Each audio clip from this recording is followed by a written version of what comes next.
In October of 1962, the world was on the brink of a nuclear war. It was a tense standoff between the United States and the Soviet Union over missiles in Cuba that brought humanity closer to disaster than ever before. This here is the story of the Cuban Missile Crisis. To understand the Cuban Missile Crisis, we need to dial back to the early 1960s. The Cold War was in full effect, and tensions between the US and the Soviet Union were at an all-time high. Cuba, a now communist island just 90 miles away from the United States, had recently gone through a revolution led by Fidel Castro. After Castro's rise to power, Cuba turned to the Soviet Union for support, and in 1962, the Soviets secretly started hiding nuclear missiles on Cuba's soil, pointed directly toward the United States. These missiles were capable of hitting major US cities, and the United States government didn't even know they were coming until a US spy plane made a shocking discovery. On October 14, 1962, the US discovered Soviet Union missiles in Cuba thanks to high-altitude photos taken by U-2 spy planes. This discovery sent shockwaves through the White House. President John F. Kennedy was faced with a terrifying choice. How should the US respond?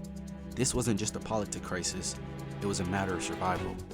Kennedy called together his most trusted advisors, a group known as the Executive Committee of National Security, or EXCOM. After some intense debate, Kennedy decided to impose a naval blockade around Cuba, preventing any more Soviet missiles from reaching the island. Kennedy made an announcement to the American people on October 22nd, calling a quarantine and not a blockade to avoid sounding like an act of war. My fellow Americans, we have a great threat upon us, and for the future of the United States, I will prevent this nuclear destruction. We the people will prevail and stop this madness at once.